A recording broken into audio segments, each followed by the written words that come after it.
어젯밤 국회 예산결산특위 예산안 조정 소위원회에서 민주당 단독으로 3차 추경 예산안 감액 심사가 진행됐습니다. 4시간 10분 만에 속전속결로 끝났습니다. 야당들은 연일 추경안 졸속 심사를 비판하고 있습니다. 정의당은 어제 기자회견을 열고 졸속 심사를 넘어 무심사 통과나 다름없다며 날을 세웠습니다. 배진교 정의당 원내대표 자리에 함께했습니다. 어서 오십시오.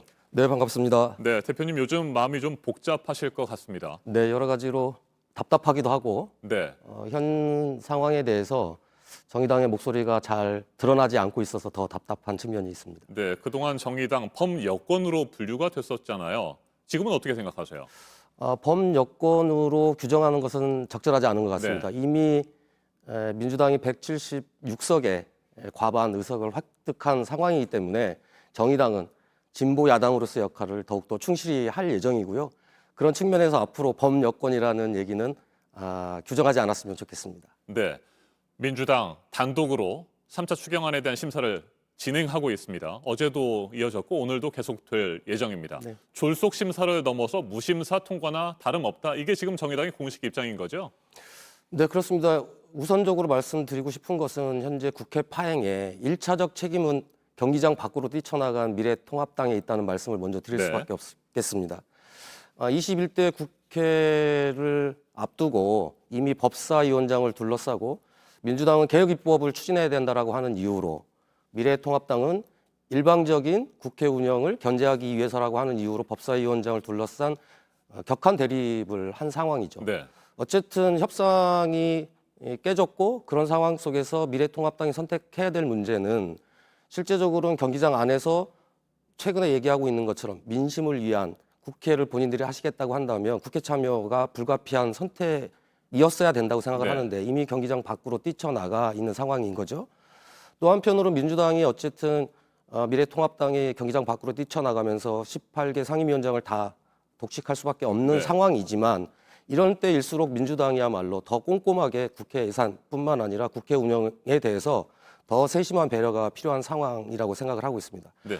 무엇보다도 이번에 국회 파행의 걸림돌이었던 법사위 문제와 관련해서는 확실하게 이번에 네. 법제와 사법을 분리해야 된다라고 생각을 하고 있습니다. 네. 자, 그렇다고 한다면 법제와 사법위원회를 분리를 하지 않고 지금 상태에서 계속 된다고 하면 통합당에서는 후반기에라도 자기네들이 법사위원장을 맡아야 된다 이렇게 주장하고 있잖아요. 협상 과정에서 네. 나왔던 얘기 중에 한 가지는 법사위원장을 그러면 2022년도 대선에서 승리하는 정당이 네. 법사위원장을 가져가는 것으로 하자라고 하는 협상 내용들이 주고 받았다는 것을 들었습니다. 그런데도 불구하고 사실 이제 미래통합당이 제한된 협상을 사실 깼기 때문에 현재 법사위원장 관련해서 논의는 물 건너갔다고 보고 더 제가 의아스럽게 생각하는 것은 양당이 이 법사위와 관련된 이 권한이 너무 과도하다라고 네. 하는 문제 제기를 했음에도 불구하고 실제 협상 과정에서는 법제와 사법을 분리하자라고 하는 합의를 만들지 않았다라고 하는 게 더 큰 문제가 아닌가 저는 이렇게 생각하고 있습니다. 네. 추경안 심사 문제로 다시 한번 돌아가 보겠습니다. 졸속 심사를 넘어서서 무심사 통과나 마찬가지다 이런 얘기를 했었는데 이 같은 무심사 통과, 졸속 심사로 인한 피해는 어떤 것들이 우려가 되는 상황입니까? 실제 이제 7월 3일이라고 하는 일정에 맞추다 보니까 실제 심사할 수 있는 기간이 3일밖에 없었고 네. 이 3일간의 기간 동안에 과연 거대 여당 그리고 정부가 얘기했듯이 역대급 추경 35조를 편성했다고 하는데 과연 이 네. 35조를 제대로 꼼꼼하게 심사할 수 있겠느냐라고 하는 문제 의식이 있는 거죠. 특히 이제 장혜영 의원 같은 경우에는 기재부에 이 예산 심사와 관련된 사전 설명을 부탁을 했는데 네. 갑자기 결정된 예산 심사 일정에 기재부가 사전 설명을 할 수 있는 사전 설명할 수 있는 시간이 없다고 오히려 얘기할 정도였죠. 네. 그래서 당연히 장혜영 의원 같은 경우에는 기재위의 예산 심사 과정에서 반발하고 뛰쳐나올 수밖에 없는 상황이었고요. 제가 인천의 남동구청장 출신인데 1조 미만의 구청 예산도 이렇게 처리하지는 않는다는 거죠. 그런 측면에서 사실은 민주당이 정말 국민들을 위한 그리고 국난 위기에 놓여 있는 민생 위기를 돌보는 추경 예산이라고 생각을 하신다면 심사 기간 연장에 대해서 저는 적극적으로 이제 고민하셔야 할 때가 됐다 이렇게 생각을 합니다. 네, 지금 통합당에서는 7월 11일까지 심사 기간을 연장을 한다면 뭐 복귀해서 참여하겠다 뭐 이런 의사도 밝힌 바가 있습니다. 한 11일 정도까지는 늦춰져야 된다 이런 생각이십니까? 그러니까 미래통합당이 경기장 밖에서 네, 안에서 경기하고 있는 선수들 보고 열심히 하고 있으면 상황 봐서 우리가 들어가겠다라고 지금 얘기하는 거하고 똑같은 거죠. 그래서 사실 미래통합당이 얘기하는 부분이 진정성이 잘 느껴지지 않는다는 거죠. 그래서 조건 없이 일단 복귀해서 실제로 추경 심사 관련돼서 졸속이라고 하는 비판을 하고 계시니까 정말 국민들을 위한 추경 심사를 하고 그리고 국민이 국회에 부여한 그 권한을 제대로 행사하기 위해서라도 빨리 복귀하시는 게 우선이라는 생각이 좀 듭니다. 알겠습니다. 아직도 많은 국민들은 정의당의 활약을 기대하고 있습니다. 그렇죠? 네, 맞습니다. 네. 그런데 거대 양당에 가려서 현재 정의당의 존재감이 그렇게 크지 못합니다. 네네네. 네, 앞으로 이 문제 어떻게 해결할 생각이세요?